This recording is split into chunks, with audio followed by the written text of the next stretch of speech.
Welcome to Construction Genius. Great episode today, all about marketing. Your mind's going to be blown in the first 30 seconds by my guest, Rob Murray from Intrigue Media. And I know my mind was blown. I had an assumption that turned out to be wrong, and Rob explains why that was wrong. In addition, we take a deep look into how to identify your niche, the difference between vertical and horizontal positioning, how to speak to both noobs who are buying your construction services and the experienced construction managers and architects who are checking you out. And you will leave with 2 moves you can make before lunch to get killer testimonials, identify your most profitable niche, and make sure that you're creating a website that is all about your clients and what they're looking for, and not all about you and the services that you provide. And you may think, hold on, Eric, isn't that what my website's all about, me and my services? Well, listen to today's episode and you might get a new perspective. Let's dive right in. This is Eric Anderton, and you're listening to Construction Genius, a leadership masterclass. Thomas Edison said that genius is 1% inspiration and 99% perspiration. If you're a construction leader, you know all about the perspiration, and this show is all about the 1% inspiration that you can add to your hard work to help you to improve your leadership.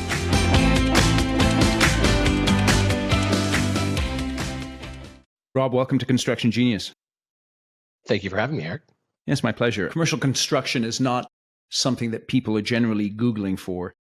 Someone doesn't have a $50 million project and say, hey, let me look on the internet and see if I can find a guy. With that in mind, considering the audience of Construction Genius, what's the real purpose of a company's website and content when it's not really there to generate like an instant lead? Yeah, great question. It's interesting, though. So I'm going to answer the question. Before I do, there was a fundamental assumption that was placed into the question that people don't Google looking for $50 million contractors. Yeah. That's wrong.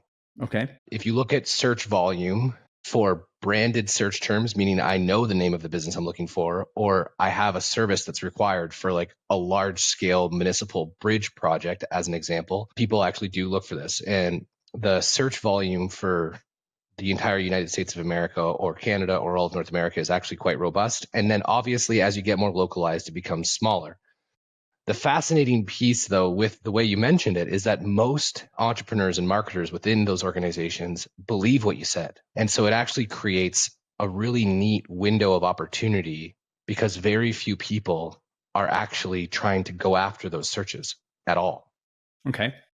Now, Yep. that aside, the question that you asked about a website and generating leads, whether it's inbound marketing or digital marketing or print marketing or direct marketing or network marketing, however you want to describe marketing, without strategy, it's all shit. And so a website as a media is completely correlated in terms of effectiveness with how well it's strategically lined up. So if I were to cold call somebody and say, hey, Eric, how are you doing?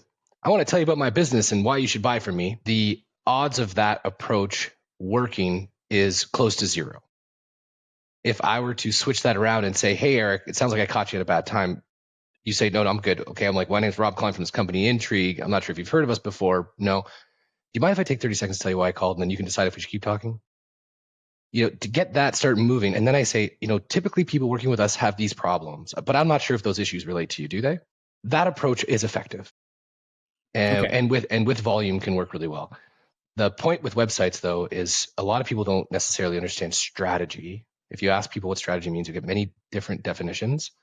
And I think if we get that right, a website can become quite meaningful, not only for the sake of a visitor, but also for the sake of the organization. Ask you this then. When you say marketing, what is marketing? What is your definition of marketing? So it's vast, but on the surface, I'm going to say marketing is about half of it's about making a promise and half of it's about delivering that promise.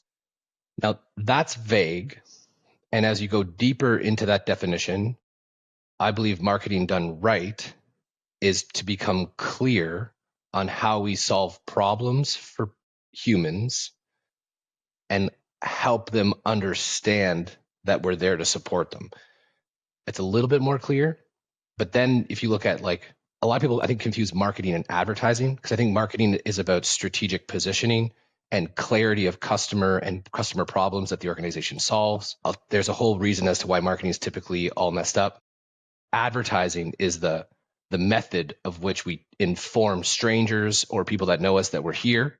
And then there's other pieces to that. You get into promotion and public relations. And so going back to your earlier point that when you push back on the premise that I put out there that people aren't Googling for $50 million projects, let's assume that what you're saying is correct. Then the purpose of my website is to make a promise and then talk about how we have delivered that promise for other people.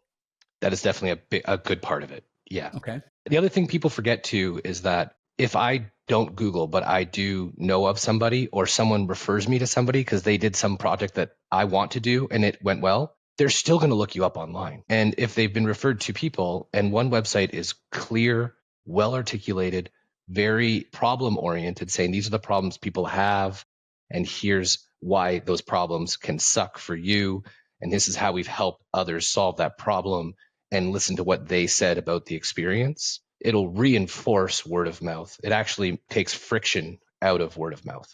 So then on a website, would you advise someone to lead with the specific problems of their target markets, let's say on the homepage? Yes, with a caveat that we need to understand the problems people have and whether they know they have them. Okay. What do you mean by that? So some people think their problem is they don't know who to hire for a certain job. Some people don't necessarily understand that who they hire has a bunch of potentially unintended consequences that will like maybe impact their life personally. And so we need to understand too, like, are we talking to experienced people? And if you peel all that away as a business, you say, I know who I want to work with. I understand them very well. I understand the problems they have, and I understand what they're trying to accomplish. It's either the problems that they're trying to solve or the dream outcome or solution state that they want to be in. It needs to be front and center above the fold when someone lands on your website. And you can do either one. One can be the aspirational outcome, or one needs to be the core issue. Okay. Now, when it comes to purchasing commercial construction services, you have a wide variety of people. So for instance, you have someone who's going to do one project once in their life and they're inexperienced and a lot of hand-holding. They might have another buyer who does multiple projects and is very sophisticated and savvy. They might have a construction manager representing an owner contacting them. With that said, in the realm of commercial construction, how do I structure my message so that I'm speaking to all of those potential clients? Or do I rather say, I want to speak to one particular buyer and trust that the message that I'm communicating to them will attract the other types of buyers that may be interested in my service also? Yeah, really cool question. And I love the way you framed it. So I look at it like a spectrum, like of niching. So on one spectrum is full service commercial construction for all things, for all people. And there are a lot of companies like that have positioned themselves to be everything to everybody. Right. The opposite is like, we build bridges between 300 and 1,500 feet. That's it. That's all we do. Yep. And we travel all around the continent building those bridges because we're the specialist of it. Yes. There's a in between, which is segmented. And this is where it takes a little bit of discipline and extra effort. In your example, where we've got a construction manager who's seasoned, professional, understands what's going on, and you've got an amateur, one and done, needs handholding. Having segments on a site of like who we help and how we help can be really helpful. And then the other thing is we have to consider that a website is not meant to be the place that people go when they need us. It's also a destination to drive people there to help educate and serve. Yes. So if we have an example where there's construction managers who are seasoned, we might want to interview those folks and have a host on like how to be an awesome construction manager, like host a show on how to be an awesome construction manager and interview all these awesome construction managers and build relationships with them. And then that podcast is hosted on your website. People listen to your podcast all over the place because they're construction managers and they now are associating you with best practices. Yeah. In the example of a first-time amateur buyer who might be an owner of a business but has never had to hire for what we're talking about, we can use advertising done right to let people know that there is a better way to hire commercial contractors. And if they're in the market for thinking they need to hire one, they should probably come learn about how to do it through these guides, these steps, these videos, this supporting resources to help educate them up. And the thing is, when you look at most folks, I mean, the seasoned person's going to inquire way in advance. Like they understand what's up. They need to talk to somebody before an RFP maybe gets done, or maybe they have to do it. And there's years in planning and development that have to occur. And the owner, or the amateur might be thinking about it for a long time, but they reach out like too late in a lot of cases. And then it just delays things. So it's not like it's too late forever, but it's just too late for what they had in mind. Knowing that a lot of people are in your market, but not ready to buy, can change the way we approach a market. Right. Because a lot of people are trying to figure out how to get the guy that's going to make a decision now. Right. Or the next 12 months. But there could be people planning a construction project for 5 years. And they're in it. It's in their head. It's on their mind. They're worried about it. They're hoping about it. They're pumped. They're excited. They're nervous. And we're not doing anything necessarily to have them see something about how they're in that state and how we can make it so that it can be a lot easier for them if they avoid these pitfalls or listen to the show or watch this video series. So then obviously one must define one's niche to an extent. I think one of the things that is fascinating about marketing is that the best marketing attracts, but also repels. Yeah. And one of the nervous points that people have when marketing is that they fear that if they're too specific, they will miss out on potential leads. And the counter to that is, even if you do choose to be specific, there will be other leads that come in by virtue of that specificity, even if it's not speaking to people directly. Is that true? The way people feel is true. Like what your observation of how people are nervous to narrow. Yeah, I would agree. We see it. We push a lot of our clients to narrow. However, I do believe there is a bit of a genius of the and. And one of the things a lot of people forget, there's two kind of pieces here. The first one is who you go after isn't necessarily everybody you work with. Yes. Which is kind of, I think, what you're saying. Yes, that's what I'm saying. Yes, thank you. Yeah. And so like we help landscape entrepreneurs get more deals, and I can go into the brass tacks of it all, but that's essentially the case. When a kitchen contractor or entrepreneur comes to us and says, "Can you help?" I'm like, "Let me ask you a few questions." I'm like, "Yeah, we can help you. Your business model is so adjacent to what we're doing. Our system works for actually any business, but because the team has to systematically do it, yes, it fits." Yes. And that's the second piece, is that niching actually creates operational profit and scale. Yes. Because we're not trying to solve Rubik's Cubes all the time. Now, if you're in the business of solving Rubik's Cubes, then that's your business and that's a niche. Yep. Yeah, I get that. So then you mentioned strategy earlier. Yep. And, there's tomes written about strategy. Yeah. Give me your definition of the word strategy. Yeah, I've got a big one I'm not going to use for today. For the sake of this conversation, I'm going to say strategy is positioning. Positioning in a marketplace, from my point of view, can happen in one of two ways. There are a couple more, but for the sake of the conversation and making it tangible, there's a vertical position and there's a horizontal position. Okay. A vertical position is I am everything to this type of business, this type of industry. Yeah. When it comes to all things airports, I'm everything to airports. And that's maintenance, it's delivery of materials, it's construction, it's planning, it's permitting, it's whatever it is. I know the FAA better than they do. I'm vertically niched in airports. And I can go do airports all over certain geography. Or I'm horizontally positioned. We supply the biggest cranes. We're the biggest crane supplier, or we build the biggest cranes for projects. Sure. It's industry agnostic. Yep. It's a solution for people that need to put shit up on high places. Yep. And so if we get clear on, well, one, are we going to go vertical in our niching or are we going to go horizontal? That's a big strategic decision. And one of the ways you can mitigate the leap of faith on the nervous to narrow is to band into like 3 or 4 verticals or 3 or 4 horizontals, because you probably are doing a lot of variety of work today as you listen to this. Yeah. And then what we would say is, okay, well, what work are you most profitable on? What Yes. work happens that doesn't let you lose sleep at night? And what work happens that your team does really well? Yes. Those questions, and the sleep one you can actually replace with fun, because if they sleep well, regardless of the outcome, what's the most fun? Yeah. Those questions usually surface some stuff up pretty quick. Yeah. And then it's like, okay, well, let's start to gear the business around the lines of business that check those 3 boxes. So profit, stress, and ability to execute. Deliver without you. What do you mean by deliver without you? The owner. Okay. A fundamental approach in our systems is to make businesses less owner dependent. Yep. And Michael Gerber, you're probably well aware Sure. of who that man is. You know, he said, if your business depends on you, you don't own a business, you own a job, and you have the worst job in the world.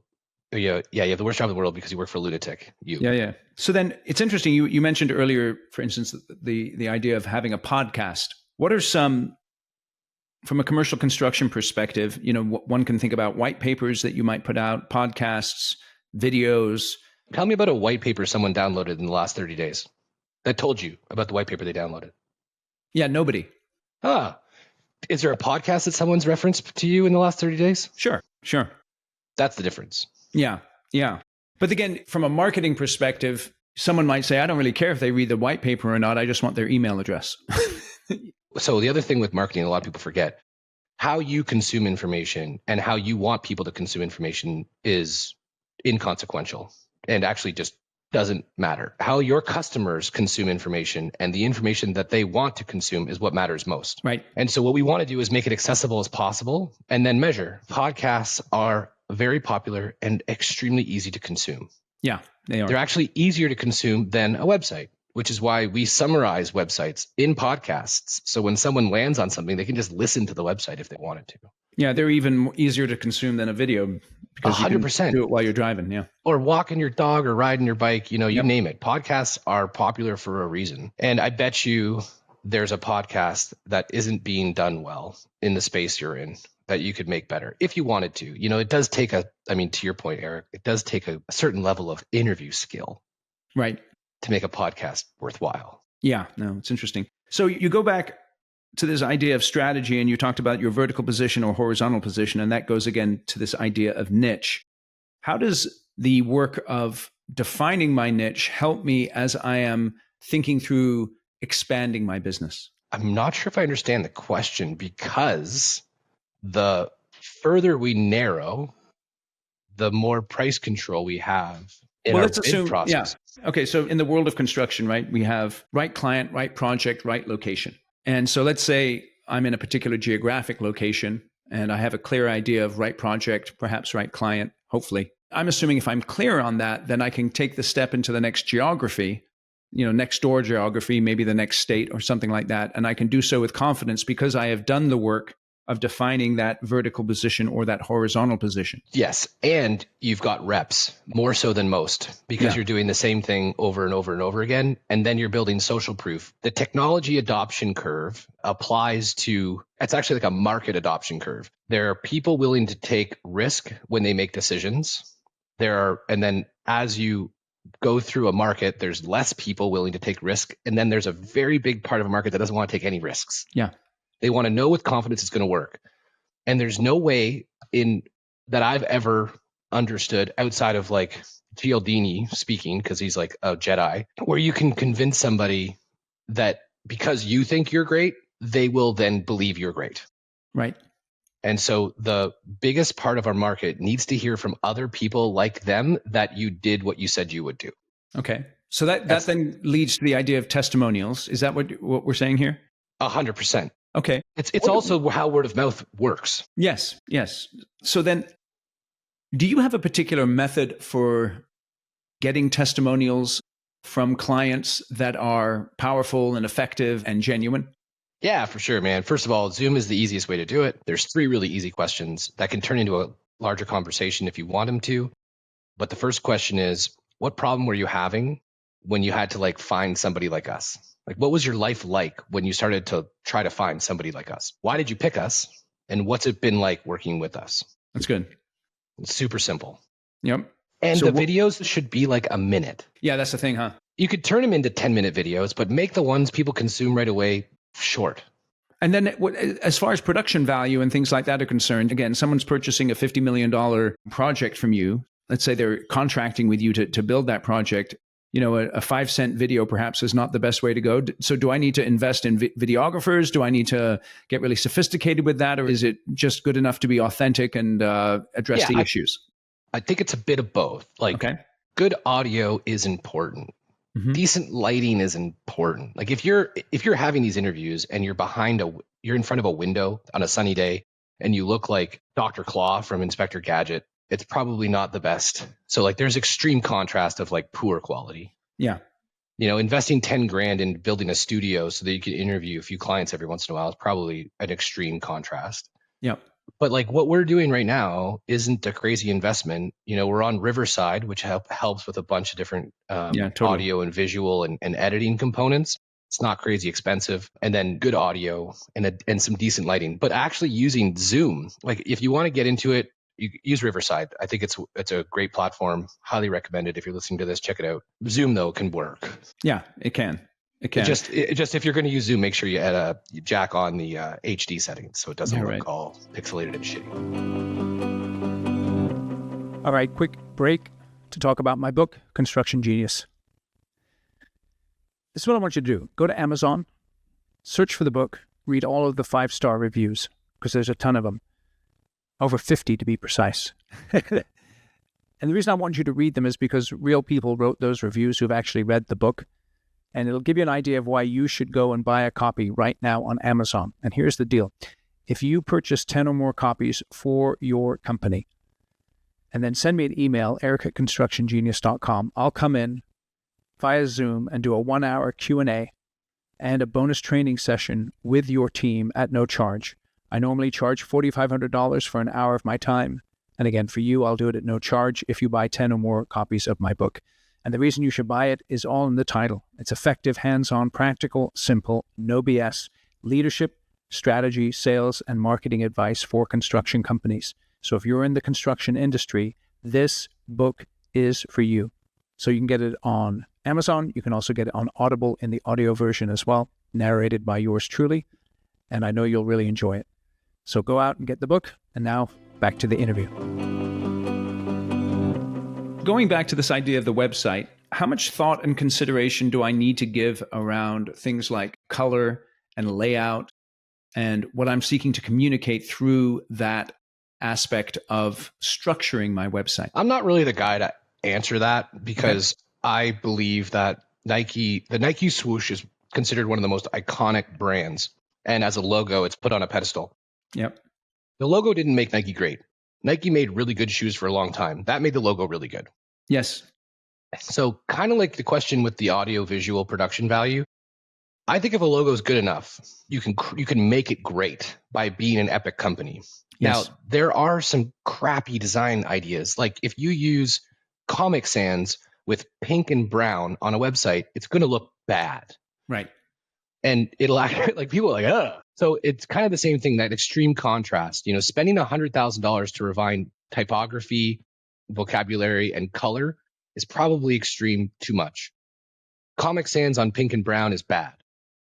So I think with somebody, if they have a little bit of passion and care, can help articulate color schemes and fonts. And there's some pretty simple principles if you look online. I think if you stay in line with, will be enough. Now, I think this is very important because I know many people in my audience will have marketing companies approach them with these complex pitches for reinventing their brand, quote unquote. Sure. And those complex pitches often involve mental masturbation. Yeah, and high six-figure investments.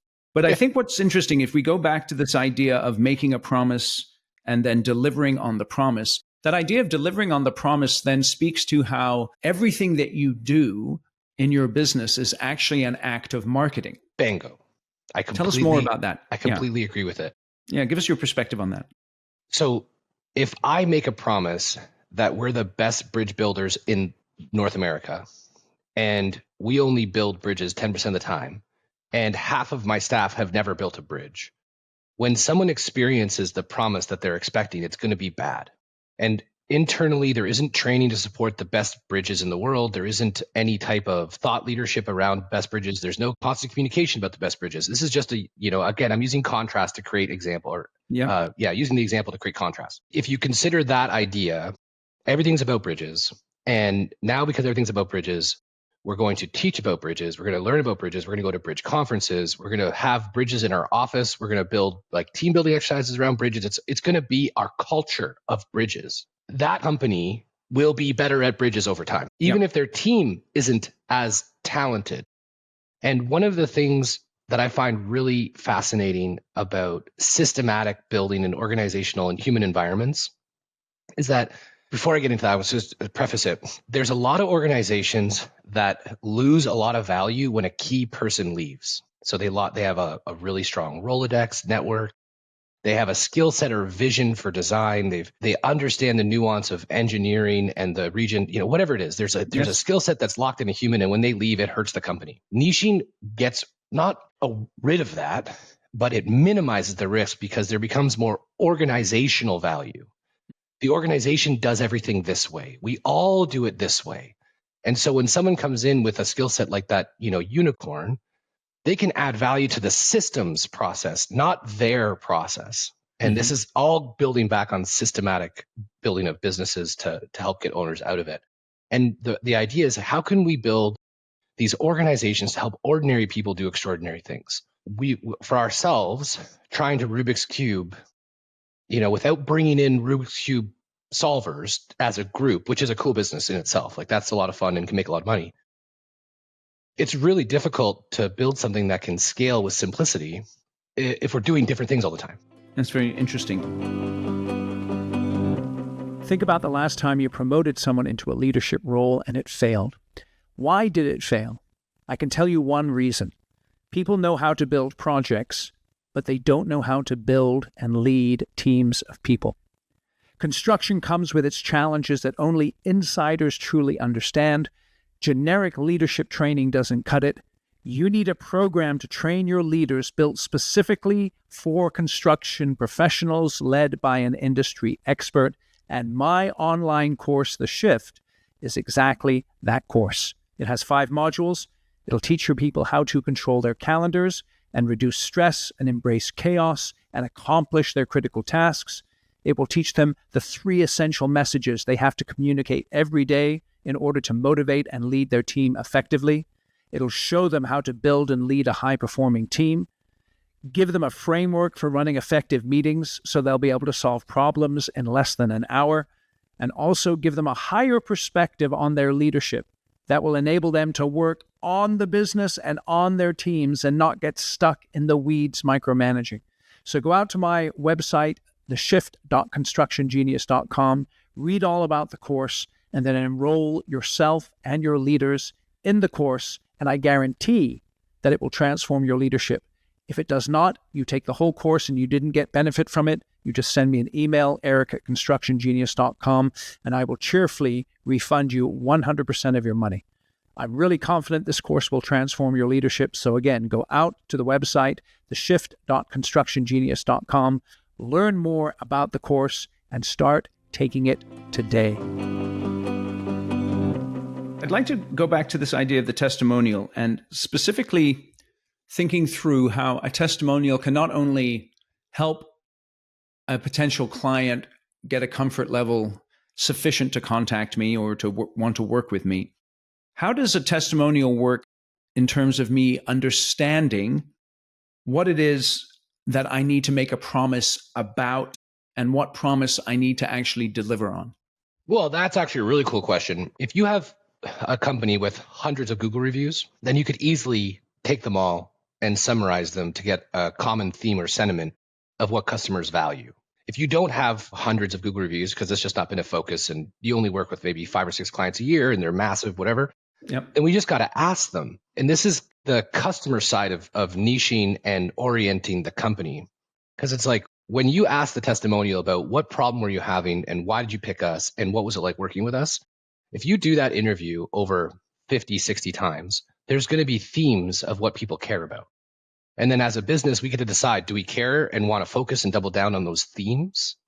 to make our business more valuable to the people we love working with? Or are we going to keep doing what we're doing and we're just happy that's an outcome? So I think that customer feedback is like a really, really helpful and important piece if you were to consider it intentionally. And I think it's interesting because what you'll find if you do a detailed dive into why your customers are working with you and the things that they're looking for, you'll be surprised many times because the way they perceive your services are not the way that you perceive the services. Yeah, like some people, especially in construction, never think that it's not going to get built. They're like, if we hire somebody and we're spending the money, this thing will be built. It will come to life at some point. So like the idea of it not coming to life isn't really a consideration. Seamless, lack of friction, no bumps in the road is like, oh, like how is this going to mess up my life if I do this thing and I got to get involved? But if you look at a lot of stuff, it's like we build stuff. We build all these things. We build. Everybody says we build things. It's kind of a given. Yeah, it's interesting. It always strikes me. I remember one time interviewing someone about the services that I provide, and it seems obvious in retrospect, but it stunned me at the time. It says, Eric, he said to me, Eric, you give me a sense of confidence. And I never thought of that word specifically in terms of the services I offer. But in retrospect, once he used that word, I could see it then all the time in my interactions with my clients. And I think the same is true if you take the time to interview your clients regarding the construction services you provide. You'll definitely come across some things that surprise you. But if you can use that language in the way that you structure your website specifically, then that will really help in terms of the ability of the website to communicate clearly with your clients. Yeah, and the idea, kind of full circle on that point, is when someone visits your website, you want them to see themselves. It's very interesting because you go to a lot of websites and you might get these sort of drone shots of a project in process. And I guess if you're hiring me for the process, that's fine. But aren't you hiring me for the end result and the experience as opposed to, the cool drone shot? Yeah, well, not most. I mean, 99.9 out of 100. Look at me. Look what we've done. Look what we're about. Look at our team. This is why we're good.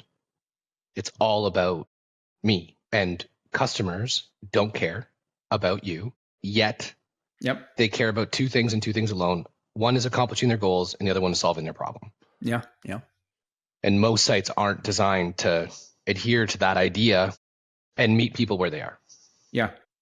And I think one of the things that you don't want to shy away from, because you can structure your website in such a way that it's not, I think some people will be hearing what you just said right there and they'll be thinking, well, then my website is going to sound too salesy. I mean, I'm not going to have a buy here button on my website or something like that.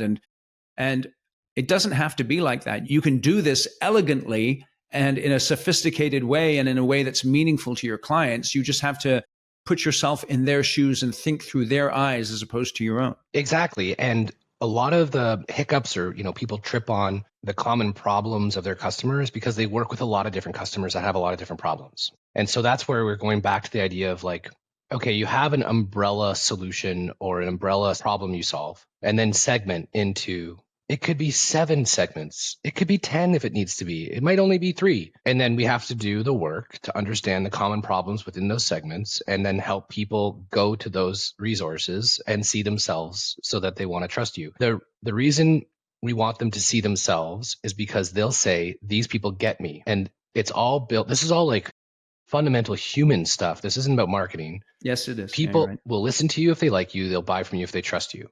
Yes. People trust people like them. If you've traveled anywhere in the world and you meet somebody from your hometown, you establish a form of trust immediately and for no reason at all, except for they understand you a bit more than a stranger that didn't grow up where you are, even if they're a serial murderer. Yep.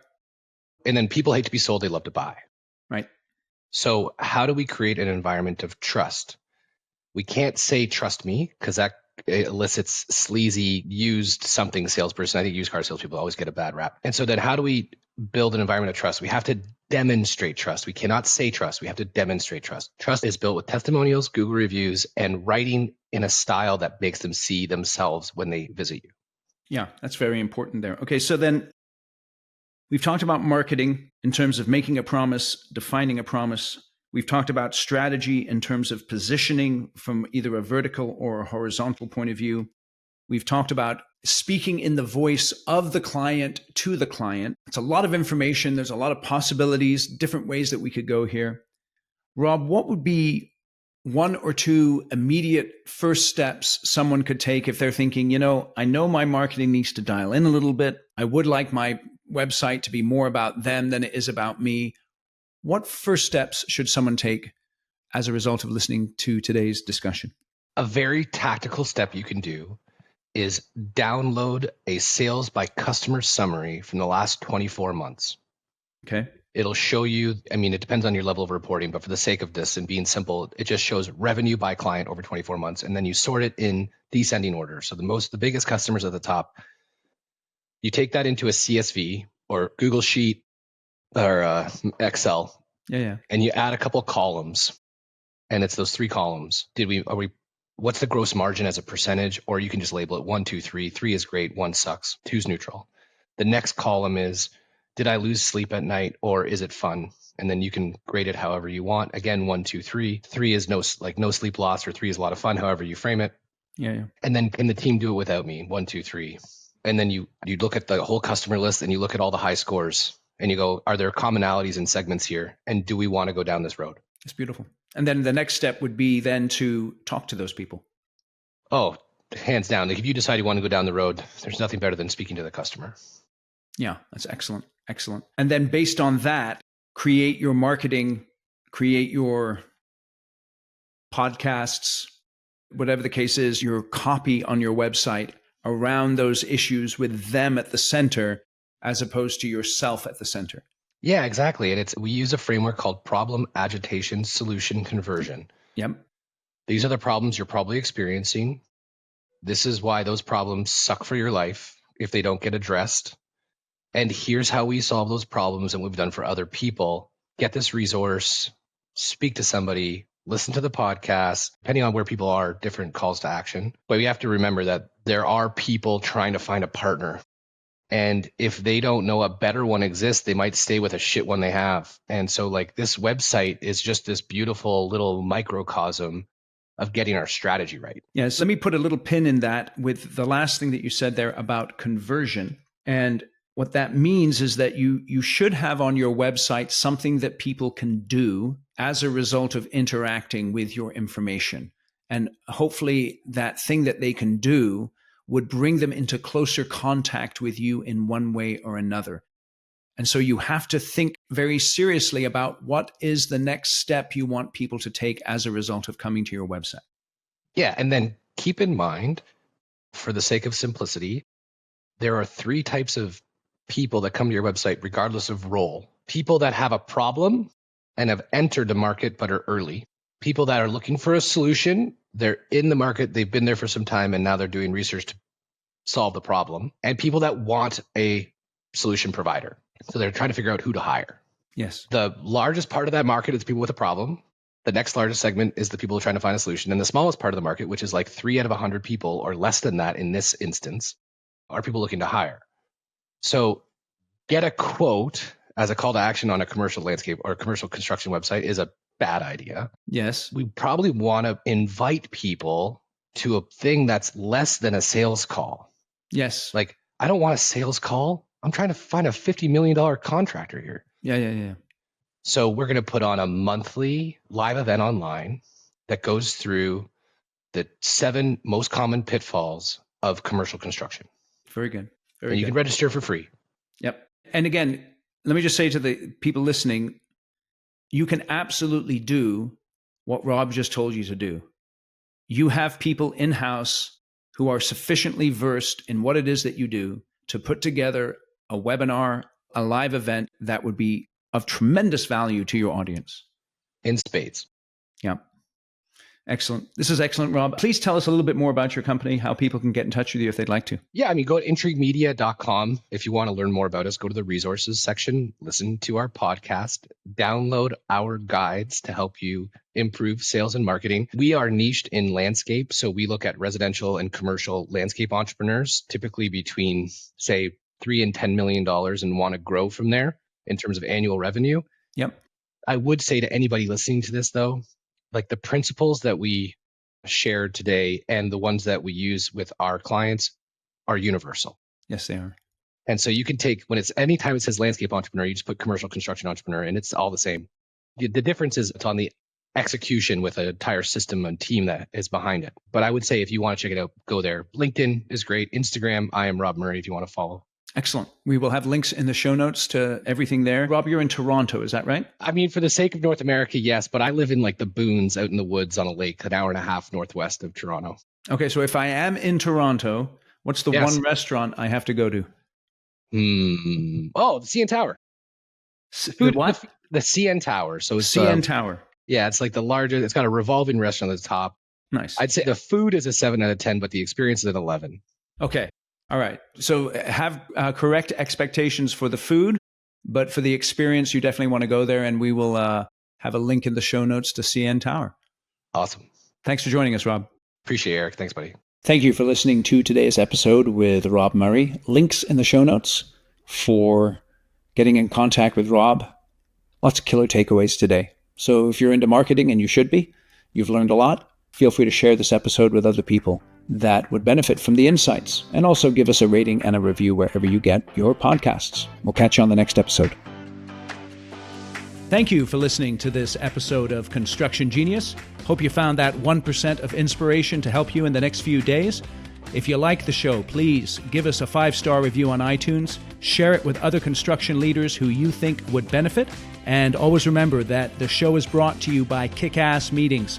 I've been working with construction leaders since 2004, teaching them how to run extremely effective problem-solving meetings that gets their people collaborating, taps into their creativity, and to get yourself a free copy of the Kick-Ass Meeting Report, go to www.ericanderton.com/kickassmeetings. Grab yourself that free report, read it, use it in your business. You'll find it extremely useful. And thanks again for listening.